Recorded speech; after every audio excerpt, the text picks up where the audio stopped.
अच्छी खासी अगर आपको 99 परसेंटाइल बनानी है इस पेपर में, तो मेरे हिसाब से 80 to 85 मार्क्स शायद चाहिए थे।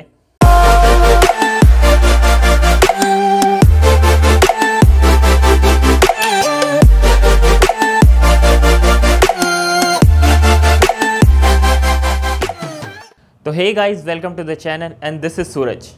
आज की वीडियो में यार बात करने वाले हैं फरवरी के जो अपने एग्ज़ाम हुए थे उनका कुछ एनालिसिस करेंगे यार। 3 वीडियो इस सीरीज़ में बनने वाले हैं और छः पेपर जो अपने फरवरी में थे उनका एनालिसिस करेंगे। और नेक्स्ट वीक अपना मार्च का एग्ज़ाम जो होने वाला है उसमें थोड़ा प्रेडिक्ट करेंगे कि कैसे क्वेश्चन अब मार्च में आने के चांसेस हैं, राइट। देखें यार, पिछले 2020 में जो एग्ज़ाम हुए हैं यार, 2 एग्ज़ाम हुए थे, एक तो सितंबर वाला और एक जनवरी वाला। तो दोनों में ये देखने को मिला कि बहुत सारे क्वेश्चंस जो थे जनवरी एग्ज़ाम में और सितंबर में जो थे एकदम डिट्टो थे। तो जैसे एक पेनिसिलिन में की स्ट्रक्चर थी और उसमें कायरल एटम बताने थे। जनवरी में वो क्वेश्चन आया था बिना स्ट्रक्चर के और सितंबर में क्वेश्चन आया था स्ट्रक्चर के साथ। ऐसे यार पैरेललो पाइप वाला क्वेश्चन जो डायरेक्ट फार्मूला बेस्ड था वो जनवरी में भी आया था और सितंबर में भी आया था। तो यार ऐसे बहुत सारे क्वेश्चन थे जो दोनों एग्ज़ाम में कॉपी थे एग्जैक्ट, और बहुत सारे ऐसे क्वेश्चन थे कॉन्सेप्ट कॉपी था और थोड़े बहुत डिजिट्स में या नंबर्स में इधर उधर का हेरफेर था। तो इस वीडियो में यार बात करने वाले हैं 2 पेपर जो 24 तारीख की सुबह मॉर्निंग शिफ्ट में और शाम को जो पेपर हुआ था वो कैसा था, उसका डिफ़िकल्टी लेवल क्या था, कैसे क्वेश्चन उसमें आए थे और अब कैसे क्वेश्चन आने के चांसेस है। तो यार आज की वीडियो में बात करने वाले हैं फिजिक्स की। इस सीरीज़ में यार केमिस्ट्री का भी कंप्लीट एनालिसिस करेंगे और मैथ्स का भी कंप्लीट एनालिसिस करेंगे। तो यार चैनल को सब्सक्राइब कर लो और बेल आइकन को प्रेस कर लो ताकि जो भी अगली वीडियोज़ आएँ उसकी नोटिफिकेशन आपको सबसे पहले मिले। फिजिक्स की बात कर लेते हैं यार। 24 तारीख के पेपर की एनालिसिस अपन कर रहे हैं। तो 24 की एक तो मॉर्निंग शिफ्ट और 24 की जो इवनिंग शिफ्ट थी।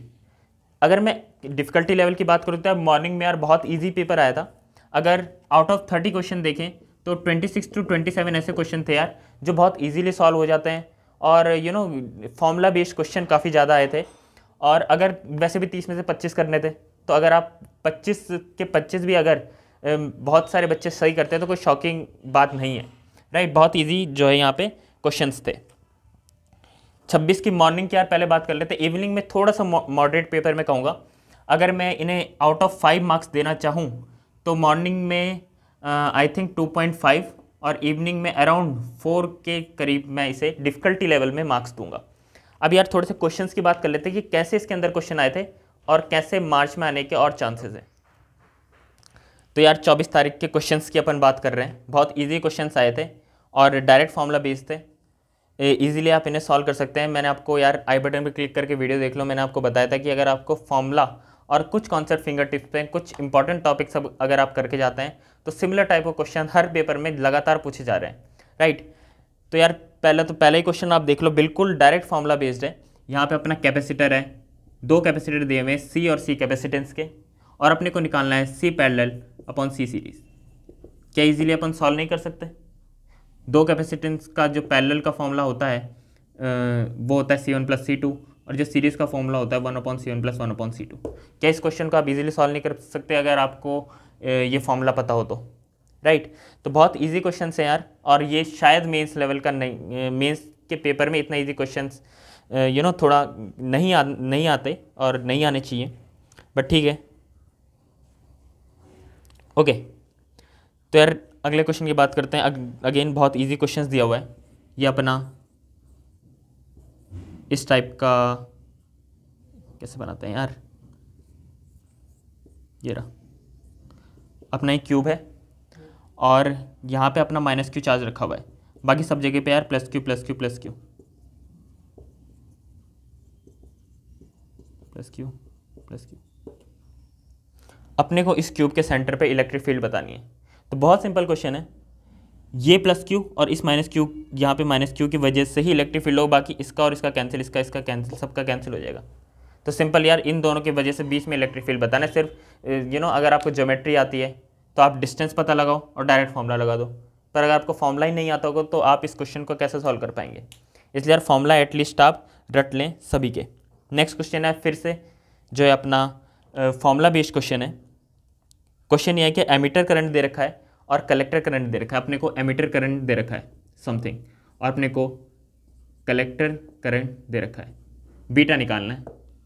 तो यार बीटा का फॉर्मूला अपन होता है अल्फा अपॉन 1 माइनस अल्फा। तो अगर यहाँ पे आप अल्फा भी निकाल लो तो ये दो फॉर्मूले अगर आपको याद हैं तो यार आप इजीली बीटा निकाल सकते हैं। ठीक है, अगेन बहुत सिंपल सा फॉर्मूला बेस्ड क्वेश्चन, फॉर्मूला याद है तो इजीली आप इसे सॉल्व कर सकते हैं। और क्वेश्चंस की बात करते हैं कुछ। एक क्वेश्चन नेक्स्ट, अगेन बहुत सिंपल क्वेश्चन है। ये v, ये t, ये ग्राफ है, बताओ a t graph. Again formula based यार, अगर आपको पता होगा a equal to d v by d t होता है, जिसका मतलब slope of v t graph है, slope of v t graph है। तो आपको पता लग रहा हो यहाँ पे स्लोप कांस्टेंट और नेगेटिव, यहाँ पे स्लोप कांस्टेंट और पॉजिटिव, तो ग्राफ कुछ इस टाइप का आने वाला है। तो यार डायरेक्ट क्वेश्चन है, बहुत ही सिंपल क्वेश्चन है। ग्राफ, अगर ग्राफ के क्वेश्चन तो वैसे भी गलत नहीं होने चाहिए यार, थोड़ा बहुत एनालिसिस करके, थोड़ा बहुत अपना कॉमन सेंस लगा के भी ये क्वेश्चन सॉल्व हो जाते हैं इजीली। नेक्स्ट यार थोड़ा सा मीडियम लेवल को क्वेश्चन में से कहूँगा, ठीक है ये क्वेश्चन थोड़ा कह सकते हो कि मॉडरेट लेवल का है। समझे 2m और m ये दो अपने जो प्लैनेट हैं, ठीक है, तो पीरियड ऑफ रिवोल्यूशन बताना है अराउंड m। तो ये इस क्वेश्चन में यार दो तीन कॉन्सेप्ट लग रहे हैं। एक तो around centre of mass of m, around centre of mass. तो इसमें यार दो कॉन्सेप्ट लग रहे हैं। एक तो सेंटर ऑफ मास का कॉन्सेप्ट लग रहा है, तो सेंटर ऑफ मास आपको पता नहीं लगा यहाँ से कितने डिस्टेंस पे, यहाँ से कितने डिस्टेंस पे, वो आपको पता लगाना पड़ेगा। दूसरा पीरियड ऑफ रिवोल्यूशन बताना है, तो t इक्वल टू 2π/ω से पहले ओमेगा निकालना, उसके बाद टाइम पीरियड आएगा। तो यार दो तीन कॉन्सेप्ट लग रहे हैं। एक तो फोर्स का concept F equal to m⍵²r, यहाँ से ओमेगा निकलेगा, फिर t निकलेगा, सेंटर ऑफ मास का कॉन्सेप्ट भी आना चाहिए। तो दो तीन कॉन्सेप्ट अगर लग रहे हैं तो डेफिनेटली एक ठीक ठाक क्वेश्चन हो सकता है। हालांकि बहुत ईजी क्वेश्चन था, बट पेपर के लेवल के हिसाब से यार मॉडरेट में इसे कहूँगा, तो डेफिनेटली आप इसे कर सकते हैं इस तरीके से। ठीक है, बहुत ईजी क्वेश्चन है, करें। नेक्स्ट बात करते हैं यार यंग्स मॉडुलस की, बल्क मॉडुलस और modulus of rigidity. Young's modulus, bulk modulus और मॉडुलस ऑफ रिजिडिटी, इन तीनों में यार रिलेशन निकालना था। पहली बात तो अगर इसको याद है, आपको रिलेशन याद है तो डेफिनेटली 10 सेकंड के अंदर हो जाएगा, वरना अगर आपको इन सब के फॉर्मूले याद है तो आप रिलेशन बिल्ड कर सकते हैं अपने आप, राइट। तो अगर आपको फॉर्मूले याद है तो भी आप रिलेशन बिल्ड करें, या याद है तो यार विद इन 10 सेकेंड आपको क्वेश्चन हो जाएगा। नेक्स्ट बात करते हैं यार, आसान क्वेश्चन है वैसे तो, बट फिर भी मैं इसे मॉडरेट कैटेगरी में रखूँगा। इस टाइप का यार अपना एक सर्किट है। अगेन मैं इसे डायरेक्ट फॉर्मूला बेस नहीं कहूँगा, थोड़ा सा अगर आपको कॉन्सेप्ट भी आता है तो आप इसे इजीली कर सकते हैं। ये 6 वोल्ट है, ये अपना 4 वोल्ट है, ये अपना 2 ओम है, ये अपना 8 ओम है, ये पॉइंट है x, ये पॉइंट है y। बताओ Vx माइनस Vy निकालना है। तो अगर यार आपको करंट इलेक्ट्रिसिटी का कॉन्सेप्ट आता है तो किसी भी तरीके से आप यहाँ से करंट पास कराएं और यहाँ पे Vx मान लें, ठीक है। यहाँ पे आप लिख सकते हैं Vx plus 4 minus 8i equal to Vy। तो इस तरीके से यार इक्वेशन बना के आप इसे सॉल्व कर सकते हैं। तो थोड़ी इक्वेशन बनानी अगर आपको आते, कॉन्सेप्ट क्लियर है तो है बहुत इजी क्वेश्चन, बट आप सिर्फ अगर फॉर्मूले याद करके गए तो डेफिनेटली आपसे नहीं होगा। तो है इजी क्वेश्चन यार, कॉन्सेप्ट अगर आपको आता है तो। अगेन फ्री के 4 नंबर मैं कह सकता हूँ अगर आपने अच्छे से पढ़ा है। नेक्स्ट क्वेश्चन की बात करते हैं यार। अपना जो एक क्वेश्चन है, एक क्वेश्चन में आपको ये क्वेश्चन जो है वो मैं आपको बताता हूँ। मेरा जनवरी अटैम्प्ट था जो लास्ट ईयर, और जो अपना सितंबर अटैम्प्ट था, दोनों में लगभग हर पेपर में ये क्वेश्चन आ रखा है, इस टाइप का क्वेश्चन।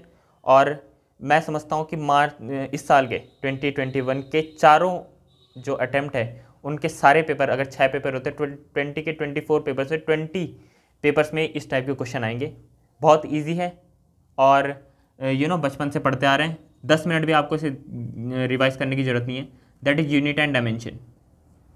इसमें 2 टाइप के क्वेश्चन बनते हैं, या तो आपके पास 3 क्वांटिटीज़ दे रखी हैं और तीनों के बीच आपने समथिंग रिलेशन निकालना है। आपने अगर करा होगा तो आपको पता होगा कैसे क्वेश्चन। और सेकंड, आपको कोई फॉर्मूला दे रखा है, उससे इस क्वांटिटी का डायमेंशन आप निकाल सकते हैं।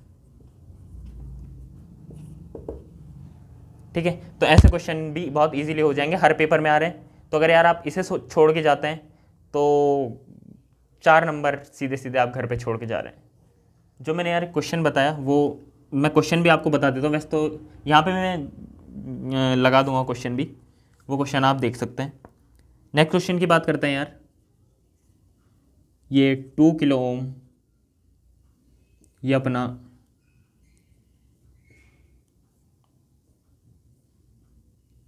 डायोड लगा हुआ है,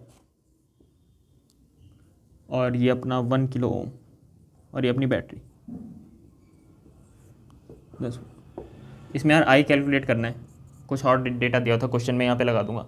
तो ये थोड़ा मैं कह सकता हूँ कि अगर आपको सर्किट वगैरह की नॉलेज नहीं है, मैंने आपको बताया था कि जो सेमीकंडक्टर्स वाला चैप्टर है उसमें अगर आप डायोड पढ़ के जाते हैं तो वो क्वेश्चन आने के चांसेस है, वो आपकी किस्मत है।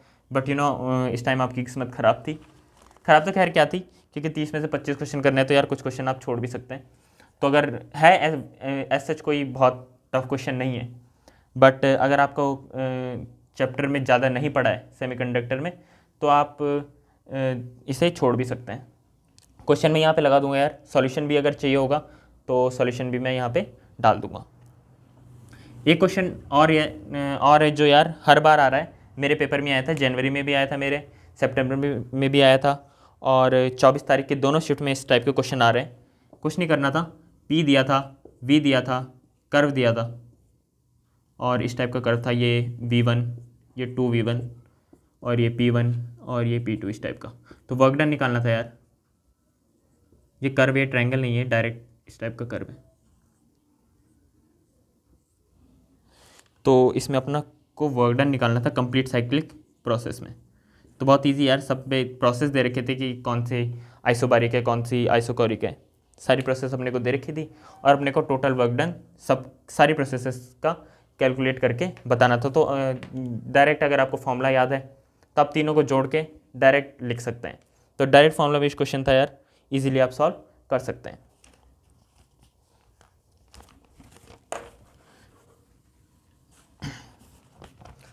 नेक्स्ट बात करते हैं यार एक क्वेश्चन कि अपने को क्यूब दे रखा है ए साइड का, ठीक है, और अपने को डेल्टा भी निकालना था इन टर्म्स ऑफ गामा।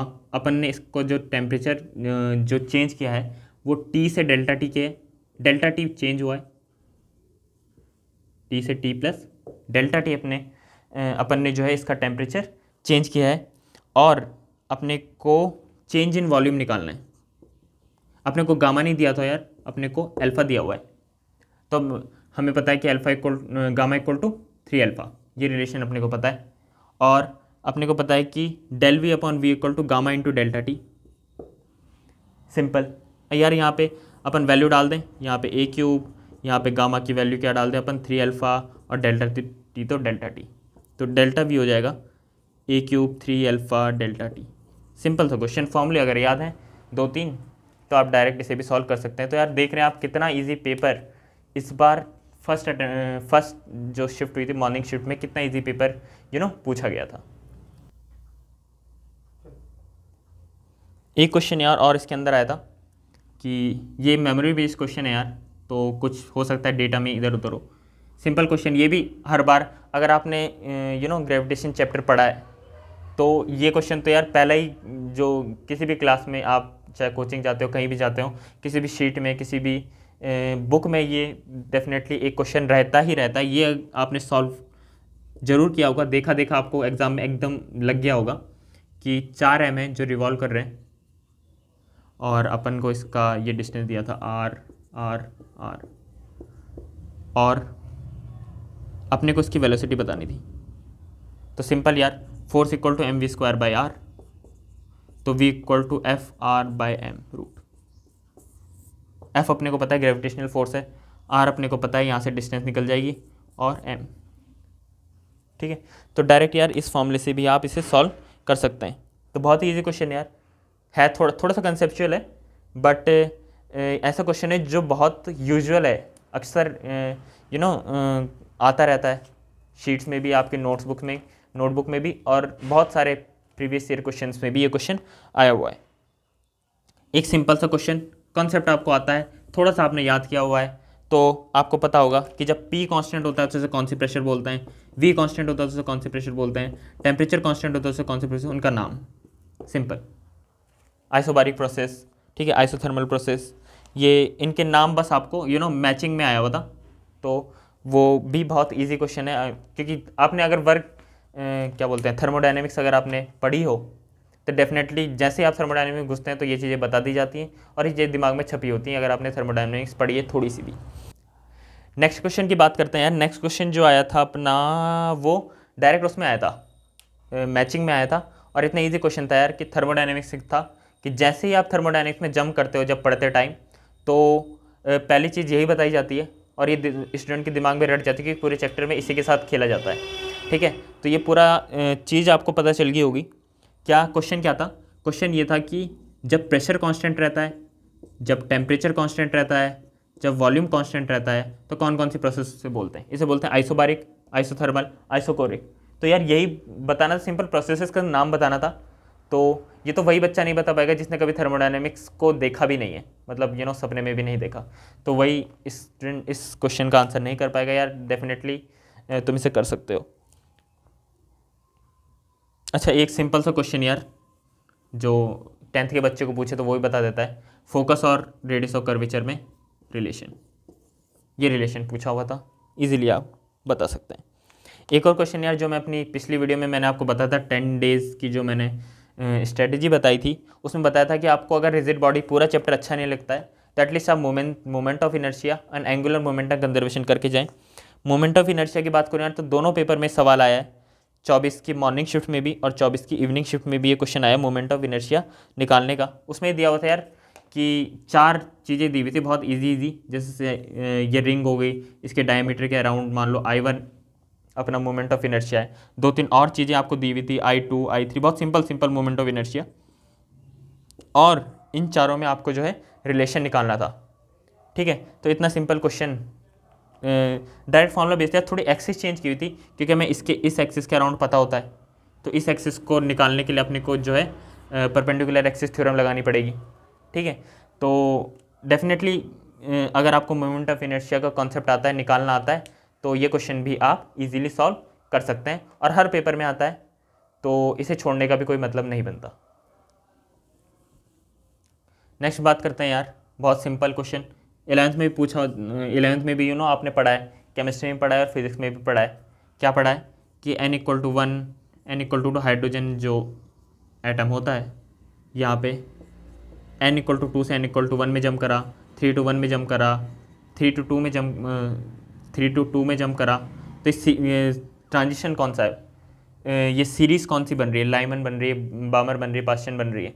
तो ये भी कॉन्सेप्चुअल नहीं कहूँगा, याद है तो डेफिनेटली आप इसे कर सकते हैं, राइट।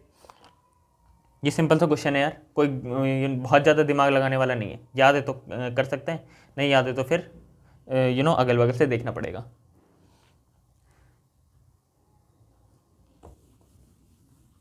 नेक्स्ट क्वेश्चन जो अपना है यार, लैम्डा का वेरिएशन मोमेंटम के साथ, तो ये भी सिंपल आप कर सकते हैं। ये एक्चुअल में ट्रू फॉल्स के उसमें आया था कि 2 स्टेटमेंट दिए हुए थे, कौन सा स्टेटमेंट ट्रू है, कौन सा स्टेटमेंट फॉल्स है, तो उसमें 2 फॉर्मूले आपको याद होने चाहिए। पहला है P=h/λ और equal/hc/λ। वो ये था यार कि P कैसे लैम्डा के साथ चेंज करता है और लैम्डा इंक्रीज़ होता है तो एनर्जी भी इंक्रीज़ होती है। तो ये 2 चीज़ें थी, एक ट्रू था एक फॉल्स था आई थिंक। तो ये 2 फॉर्मूले आपको याद है तो यार वो क्वेश्चन भी आप इजीली सॉल्व कर सकते हैं, मैं क्वेश्चन यहाँ पे लगा दूंगा। एक क्वेश्चन डायरेक्ट आया था Np/Ns = Vp/Vs, इस फॉर्मूले से डायरेक्ट अपना क्वेश्चन आया था, तो ये भी आप इजीली कर सकते हैं, राइट। ये डायरेक्ट फॉर्मूला बेस्ड क्वेश्चन आए हुए थे, डायरेक्ट वैल्यू रखने वाले क्वेश्चन। एक थोड़ा मैं कहूँगा कि बहुत टफ तो नहीं कहूँगा बट मॉडरेट में कह सकता हूँ। अच्छा, ये क्वेश्चन आया हुआ है एक्चुअल में पहले फ्रिक्शन में, सेम ऐसा ही क्वेश्चन था लगभग। क्वेश्चन ये था कि एक कर्व है y=x² बाई 4, y=x² बाई 4 का कर्व कुछ इस टाइप का आएगा, ठीक है, ऐसा कुछ कर्व था। इस सरफेस पे जो है म्यू अपने को 0.5 दे रखा है, यहाँ से मैक्सिमम हाइट, यहाँ से कितनी हाइट पे यार पार्टिकल स्टे कर सकता है। तो ये प्रीवियस ईयर में क्वेश्चन आया, अगर आप फ्रिक्शन का चैप्टर खोल के देखोगे तो ये आपको प्रीवियस ईयर में भी क्वेश्चन इजीली मिल जाएगा, ठीक है। काफ़ी पहले आया था ये क्वेश्चन, तो बहुत पहले का क्वेश्चन भी वो दे सकते हैं, इसमें कोई शक वाली बात नहीं है। अब भी मार्च अटेम्प्ट में भी ऐसे क्वेश्चन आ सकते हैं, तो एटलीस्ट PYQ तो आप अच्छे से कर ले। ठीक क्वेश्चन कहूँगा यार, इसे मॉडरेट लेवल कहूँगा, हालांकि पहले आ रखा है तो इजीली आप इसे कर सकते थे, बट ठीक है मॉडरेट लेवल अपन इसे कहेंगे। एक सिंपल सा क्वेश्चन दुनिया जहान में हर बुक में मिलता है, हर शीट पे मिलता है। क्वेश्चन ये था कि अपन को इसका मास दिया हुआ था, अपन को इसका म्यू दिया हुआ था 0.2, अपन ने यहाँ से फोर्स लगाया, तो जितना हमने फोर्स लगाया बताना है कि यार मिनिमम कितना फोर्स लगाएं कि ये अपना जो है ब्लॉक वो नीचे ना करे। मिनिमम फोर्स जो अपने को बताना था to prevent it from prevented by falling. ठीक है, तो बहुत इजीली आया यार, आप इसे भी सॉल्व कर सकते हैं। नेक्स्ट बात करते हैं यार, जब मैंने सेंटर वीडियो में मैंने पिछली वीडियो में बताया था कि जब सेंटर ऑफ मास का चैप्टर अगर आपको अच्छा नहीं लगता है तो एटलीस्ट आप मोमेंटम कंजर्वेशन कर लें। मोमेंटम कंजर्वेशन का यार सवाल आया हुआ है, क्या सवाल है, अपना m है 9 मीटर पर सेकंड से चल रहा है, दूसरा m है वो रेस्ट पे, इनका कोलिजन हुआ और कोलिजन के बाद सिचुएशन कुछ ये है कि यहाँ से 30 डिग्री के एंगल पे ये v1 स्पीड से जा रहा है, 30 v2 स्पीड से जा रहा है यहाँ पे 30 डिग्री एंगल पे, ये अपना वो था।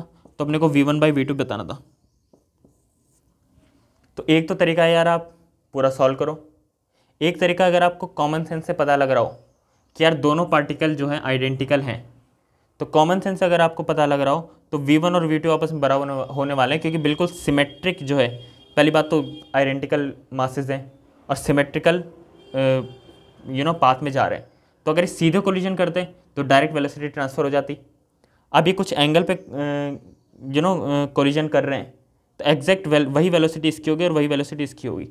ठीक है, तो अगर आपके पास कॉमन सेंस है तो डायरेक्ट आपको पता लगेगा कि v1/v2 जो है 1 है, वरना आप इसे सॉल्व भी कर सकते हैं, सॉल्व करके भी आपका आंसर 1 आएगा। बहुत ईजी क्वेश्चन ये था, विदिन 10 सेकेंड अगर किसी को कॉमन सेंस लग रहा है, और वरना मैक्सिमम आधा मिनट 45 सेकेंड। नेक्स्ट अगेन बहुत easy question, current electricity chapter start होते ही बताते हैं यार कि इसमें क्या करा हुआ था, या I as a function of t दिया हुआ था और अपने को चार्ज बताना था। टाइम की जो लिमिट थी यार वो 0 to 15 सेकेंड थी आई थिंक, हो सकता है थोड़ा डेटा गलत हो, बट क्वेश्चन का टाइप यही था, मैं क्वेश्चन ऊपर डाल दूंगा। तो ये सिंपल सा क्वेश्चन है यार, I = dq/dt जिसे पता है वो इजीली सॉल्व कर देगा, इसे यहाँ लेके जाएगा और अपना जो है इंटीग्रेशन मार देगा, कहाँ से कहाँ तक, 0 से 15 सेकेंड तक, ये फंक्शन यहाँ अपन डाल दो, राइट। तो बहुत इजी क्वेश्चन है यार। नेक्स्ट क्वेश्चन अगेन यार, इतना इजी क्वेश्चन शायद जे मेंस के पेपर में नहीं आना चाहिए कि T1/T2 ये अपने को फॉर्मूले दिए हुए और W1/W2 अपने को निकालना है। तो सिंपल सा क्वेश्चन है, T = 2π/ω, तो यहाँ से देख सकते हैं इन्वर्सली प्रोपोर्शनल, तो T1/T2 = ω2/ω1। विदिन 2 सेकेंड क्वेश्चन देखते ही इजीली हो जाना चाहिए। तो इस पेपर की अगर मैं बात करूँ पर्टिकुलर, तो within maximum to maximum 45 to 50 minutes maximum ये पेपर आपको सॉल्व हो जाना चाहिए। एक हाइड्रोलिक लिफ्ट वाला क्वेश्चन था यार, क्वेश्चन मैं यहाँ पे डाल दूंगा, ज़्यादा टाइम वेस्ट नहीं करेंगे। ठीक क्वेश्चन था, मॉडरेट लेवल का, अगर कोई छोड़ भी देता उसे तो बहुत ज़्यादा दिक्कत वाली बात है नहीं। एक और अगेन यार डायरेक्ट क्वेश्चन जो मैंने आपको बताया था कि फॉर्मूले अगर आप याद कर ले तो आप इसे इजीली सॉल्व कर सकते हैं। μr ε अपने को दे रखा है, वेलोसिटी ऑफ लाइट बतानी उस मीडियम में, किसी भी मीडियम का अपने को दे रखा है, तो वेलोसिटी ऑफ लाइट बतानी है। तो अगर आपको इतना भी आपको याद है कि n = ε μr, तो यहाँ से n निकालें दैट इज = v, तो v यहाँ से निकाल लो। सिंपल सा क्वेश्चन था, फॉर्मूला बेस्ड क्वेश्चन था, फॉर्मूला याद है तो इसे आप कर पाएंगे, अदरवाइज आप इसे छोड़ पाएंगे। नेक्स्ट अगेन सिंपल सा क्वेश्चन, थोड़ा सा कॉन्सेप्ट, थोड़ा सा फॉर्मूला, तो खैर हाँ थोड़ा सा फॉर्मूला थोड़ा सा कॉन्सेप्ट। ठीक है, क्वेश्चन क्या था, क्वेश्चन में वैसे भी यहाँ पे लगा दूंगा, Vm दे रखा था 20 sin 100 πt + π/4 और ये था 80 sin 10⁴ πt + π/6। ये अपना सिंपल सा क्वेश्चन था यार, और मॉड्यूलेशन इंडेक्स निकालना था परसेंट, ये क्या था Vc, ठीक है, तो वो क्या होता है, AM/AC मॉड्यूलेशन इंडेक्स निकालना है, परसेंटेज मॉड्यूलेशन इंडेक्स, तो 100 से मल्टीप्लाई भी कर दो, परसेंटेज निकालना है तो AM क्या हो गया, ये VM है तो ये AM एम्पलीट्यूड, ये VC है तो ये AC एम्पलीट्यूड, उठा के यहाँ डाल दो, सीधे आंसर आ जाएगा। अगर आपको ये चीज़ पता है कि ये एम्पलीट्यूड है, पहला ये कॉन्सेप्ट और दूसरा ये फॉर्मूला, अगर आपको पता है दो चीज़, तो आप इजीली इसे सॉल्व कर पाएंगे। फिर यार एक और क्वेश्चन था, फिर फॉर्मूला बेस्ड, फॉर्मूला याद है, इजीली आप इसे कर सकते हैं। लास्ट क्वेश्चन की बात करें यार, फॉर्मूला बेस्ड बहुत इजी क्वेश्चन है, और आपने देखा यार सारे क्वेश्चन फॉर्मूला बेस्ड हैं लगभग। बहुत इजी क्वेश्चन, क्या कि एक RLC सर्किट अपने पास है, RLC रेजोनेंस सर्किट।